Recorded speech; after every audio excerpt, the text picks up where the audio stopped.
ಜೊತೆಯಲ್ಲಿರ್ತಕ್ಕಂಥ ಲೋಕಸಭಾ ಸದಸ್ಯರು ಹಿರಿಯರಾಗಿರ್ತಕ್ಕಂಥ ಪಾರ್ಶ್ವನಾಥ್ ಸಾಹೇಬ್ರವರೇ, ಸಹೋದರ ವೆಂಕಟೇಶ್ ಅವರೇ, ತಿಪ್ಪೇಸ್ವಾಮಿ ಅವರೇ, ನನ್ನ ಕಿರಿಯ ಸಹೋದರ ರಾಮ್ ಅವರೇ, ಶ್ರೀರಾಮ್ ಅವರೇ, ನಮ್ಮ ಅಜಯ್ ಶರ್ಮಾ ಅವರೇ, ಶಿವಪ್ರಸಾದ್ ಅವರೇ,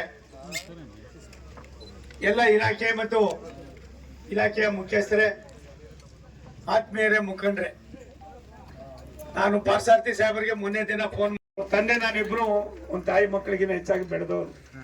ತಲೆ ಕೆಡ್ಸ್ಕೋಬೇಡ ಸೋಮಣ್ಣ, ನಿನ್ ಜೊತೆಲಿ ಇರ್ತಾನೆ, ಆರಾಮಾಗಿರು. ಒಂದು ನೀನು ಕೂಡ ಎಲ್ಲ ಒಂದ್ ಕಡೆ ನಾನು ಹೇಳಿದ್ರೆ ಕೇಳ್ಬೇಕಾಯ್ತದೆ. ಆ ಕಾಲನೂ ಬರ್ತದೆ, ಆ ಕಾಲ ಬರ್ಲಿ ಅಂತ ದೇವರಲ್ಲಿ ಪ್ರಾರ್ಥನೆ ಮಾಡ್ಕೊಳ್ಳೋಣ. ಏನ್ ತಿಪ್ಪೇಸ್ವಾಮಿ, ಒಳ್ಳೆ ಕಾಲ. ದೇಶಕ್ಕೆ ಮೋದಿಯನ್ನು ಹೊರತುಪಡಿಸಿದ್ರೆ ಏನು ಮಾಡಕ್ ಸಾಧ್ಯತೆ ಇಲ್ಲ.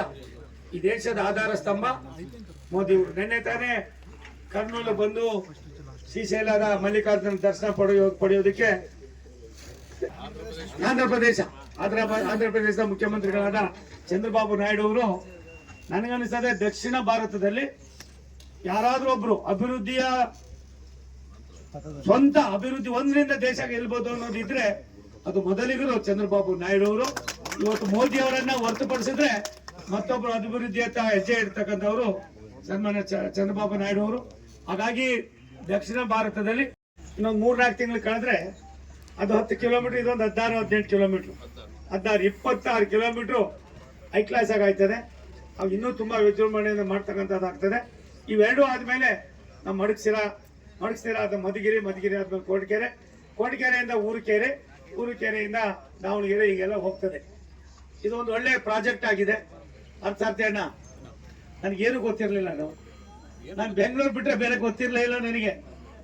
ರಾಷ್ಟ್ರದ ಪ್ರಧಾನ ಮಂತ್ರಿಗಳು ರಾಮ್ ಮತ್ತೆ ತೋಡಾಬಿ ಮಾಲಮ್ ನಾಯ್ಕ ಇವರ ಅಪ್ಪನ ಜೊತೆ ನಾನು ಒಂದು 4-5 ಸಾರಿ ಬಂದಿದ್ದೆ. ಇಲ್ಲಿ ಮಂತ್ರಿ ಆಗಿದ್ದೆ, ಉಸ್ತುವಾರಿ ಮಂತ್ರಿ ಆಗಿದ್ದೆ. ನನಗೆ ವೆಂಕಟರಮಣಪ್ಪ ನಾನು ತುಂಬಾ ಆತ್ಮೀಯರು. ಹಾಗಾಗಿ ನಮ್ಮ ತಿಮ್ಮರಯ್ಯಪ್ಪ ನನ್ನ ಸ್ನೇಹಿತ ಶಾಸಕನಾಗಿದ್ದ. ಹಾಗಾಗಿ ಈ ಭಾಗಕ್ಕೆ ಕೇವಲ ಒಂದೇ ಲೈನು ಅಂತ ಹೇಳ್ತಾ ಇದ್ರಿ. ಸೆಕೆಂಡ್ ಲೈನ್ಗೂ ಕೂಡ ಈಗಾಗಲೇ ಸರ್ವೆ ನಡೀತಾ ಇದೆ. DPR ಅನ್ನ ಇನ್ನು 3-4 ತಿಂಗಳಲ್ಲೇ ಸಬ್ಮಿಟ್ ಮಾಡ್ತೀವಿ.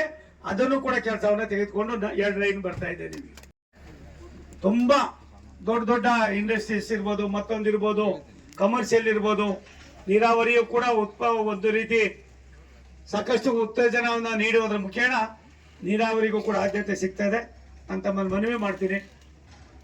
ನನಗೆ ಖುಷಿಯಾಗಿದ್ದು ಒಂದು 4-5 ರೈತರು ಬಂದು ಕೆಲವು ಕೆಲಸ ಮಾಡಿಕೊಡಿ ಅಂದ್ರೆ ವಿನ ಯಾರು ಇದನ್ನ ನಿಲ್ಲಿಸಿ ಅಂತ ಹೇಳಿದವರಲ್ಲ. ನಿಮ್ಮ ಒಳ್ಳೆತನಕ್ಕೆ ನಿಮಗೆ ನಾವು ಪ್ರೀತಿಯಾಗಿ ವಿನಂತಿ ಆಗಿರ್ತೀವಿ, ಆಭಾರ ಆಗಿರ್ತೀವಿ. ಪಾರ್ಥಸಾರಥಿ ಅಣ್ಣನ ಕೈಲಿ 2 ನಿಮಿಷ ಮಾತಾಡ್ತೀರಣ್ಣ.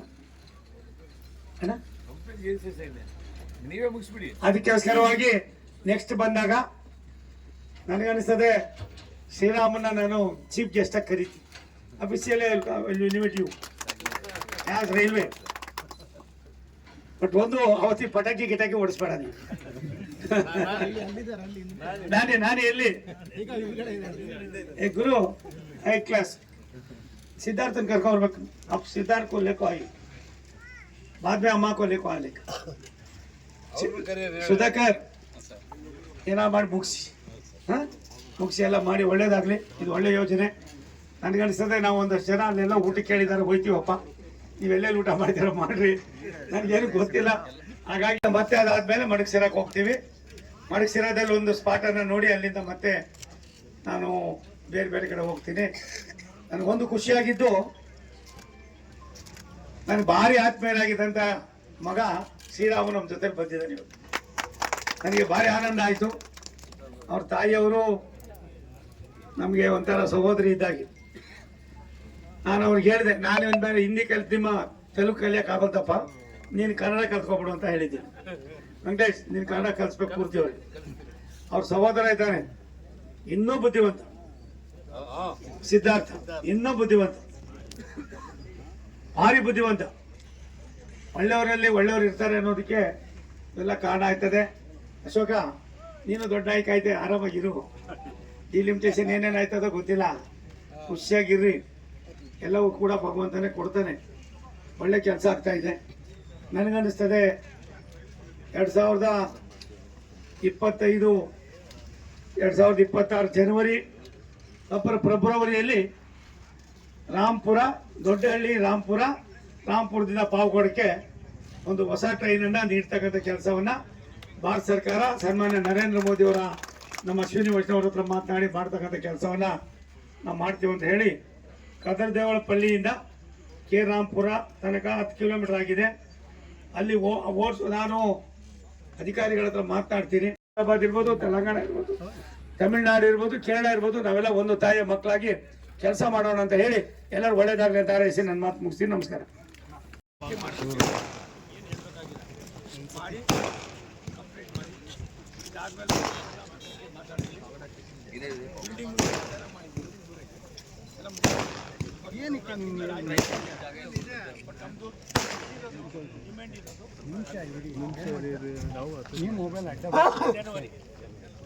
ಜನವರಿಗೆ ಕೊಡಿ, ಆಗಲಿಲ್ಲ ಗಾಬರಿ ಆಗಬೇಡಿ, ಕೊಡಿ.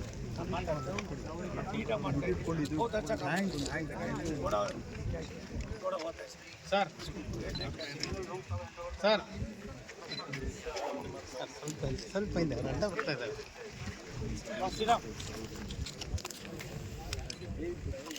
ಇದೊಂದು ಸರಿಯಾಗಿ ಹೊಡಿಯೋ ಕುಳ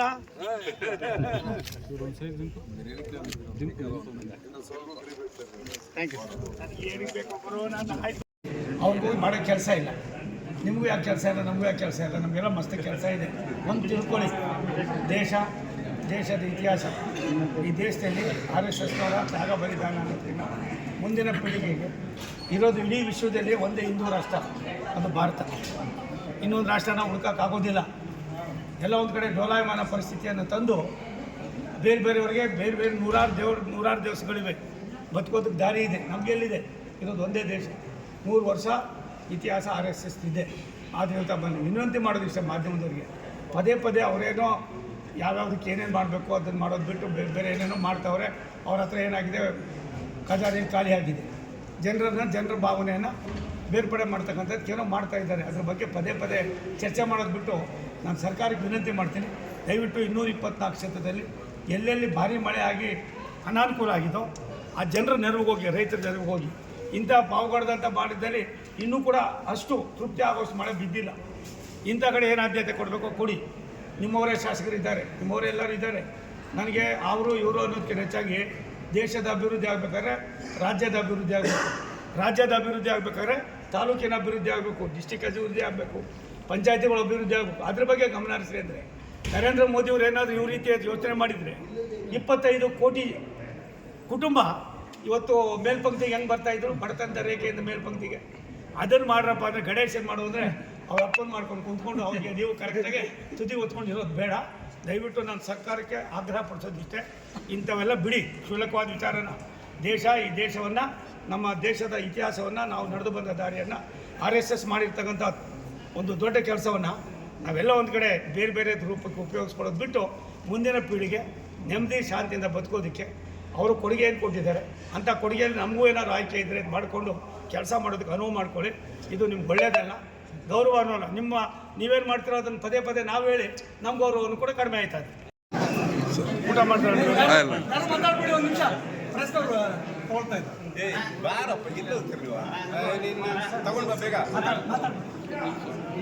ಹೇಳಪ್ಪ ಬೇಗ. ಒಂದು ರಾಯದುರ್ಗ ತುಮಕೂರು ಸುಮಾರು ವರ್ಷದ ಯೋಜನೆ ನೆನೆಗುದಿಗೆ ಬಿದ್ದಿತ್ತು. ಸುಮಾರು 1 ವರ್ಷದಿಂದ ಈಚೆಗೆ ಎಷ್ಟು ಅಕ್ವಿಜೇಷನ್ ಆಗುವ ಎಲ್ಲವನ್ನು ಮುಗಿದಿದೆ, ಕೆಲಸನೂ ಪ್ರಾರಂಭವಾಗಿದೆ. ಜನವರಿ 30 ಒಳಗಡೆ ಏನಿವತ್ತು ಯಾವೂರಾದ್ರು ದೊಡ್ಡಹಳ್ಳಿ ಅಲ್ಲ, ಅದರಿಂದ ಕದರೆ ದೇವಪಲ್ಲಿಯಿಂದ ಪಾವಗಡದವರೆಗೆ ಮುಂದಿನ 2026 ಜನವರಿ 30 ಒಳಗಡೆ ಸುಮಾರು 26 ಕಿಲೋಮೀಟ್ರ್ 27 ಕಿಲೋಮೀಟ್ರ್ ಅದನ್ನು ರೈಲನ್ನು ನಾವು ಸಾರ್ವಜನಿಕರಿಗೆ ಸಮರ್ಪಣೆ ಮಾಡ್ತಕ್ಕಂಥ ಕೆಲಸಕ್ಕೆ ರೈಲ್ವೆ ಇಲಾಖೆ ಏನೇನು ಕೆಲಸ ಬೇಕಾಗಿದೆ ನಾವು ಕೂಡ ಕಾನೂನು ಚೌಕಟ್ಟಲ್ಲಿ ಮತ್ತು ಟೆಕ್ನಿಕಲ್ ಆಗಿ ಉಪಯೋಗಿಸ್ಕೊಳ್ತಕ್ಕಂಥ ಮಾಡಿದ್ದೀವಿ.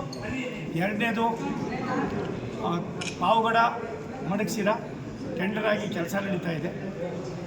ಮಡಗಸಿರ ಮಧುಗಿರಿ ಮಧುಗಿರಿ ಕೋಟಕೆರೆ ಊರುಕೆರೆ ಇವು ಈಗಾಗಲೇ ಟೆಂಡರ್ಗಳಾಗಿವೆ. ಒಂದು ನನಗೆ 2027 ಮಧ್ಯದಲ್ಲಿ ಇಡೀ ರಾಯದುರ್ಗ ತುಮಕೂರು ರೈಲ್ವೆ ಯೋಜನೆ ಕಂಪ್ಲೀಟ್ ಆಯ್ತದೆ. ಇದು ಒಂದೇ ಲೈನ್ ಸಾಕಾಗೋದಿಲ್ಲ ಅಂತ ತೀರ್ಮಾನ ಮಾಡಿ 2ನೇ ಲೈನ್ಗೂ ಕೂಡ ಈಗಾಗಲೇ ಸರ್ವೆ ಕಾರ್ಯ ಶುರುವಾಗಿದೆ. ಅದು DPR ಕೂಡ ಬರ್ತದೆ. ಅದು ಪೂರ್ತಿ ಆ ಯೋಜನೆಯನ್ನು ಭಾರತ ಸರ್ಕಾರನೇ ಮಾಡ್ತೀವಿ. ಸರ್, ಈಗ ಕೇರಾಂಪುರದ್ದು ಹೆಸರದು ಒಂದು ಸಮಸ್ಯೆ ಇದೆ. ಹೆಸರದು ಸಮಸ್ಯೆ ಇತ್ತು, ಅದೊಂದು ನಾನು ಇವತ್ತು ಮಾತಾಡಿದ್ದೀನಿ. ಅದೆಂತ ದೊಡ್ಡಹಳ್ಳಿ ಬದಲಿಗೆ ಕೇರಾಂಪುರ ಅಂತ, ಕೇರಾಂಪುರ ದೊಡ್ಡಹಳ್ಳಿ ಅಂತಲೇ ಮಾಡಿಸೋದಕ್ಕೆ ನಾನು ರಾಜ್ಯ ಸರ್ಕಾರಕ್ಕೆ ಒಂದು ಪತ್ರ ಬರೆದು ಮಾಹಿತಿ ತರಿಸ್ಕೊಂಡು ನಮ್ಮ ಶಾಸಕರಾದ ವೆಂಕಟೇಶ್ ಅವರಿಗೆ ರಾಜ್ಯ ಸರ್ಕಾರದ ಏನೇನು ಪ್ರೊಸೀಡಿಂಗ್ಸ್ ಇದೆ ಅದು ಮಾಡ್ತಾನೆ ಕೊಡಪ್ಪ, ಭಾರತ ಸರ್ಕಾರದ ನಾವು ಬೋರ್ಡ್ನಲ್ಲಿ ಇಟ್ಟು ಅಪ್ರೂವ್ ಮಾಡ್ಕೊಂಡಿದ್ದೀವಿ, ಮಾಡಿಸ್ಕೊಂಡು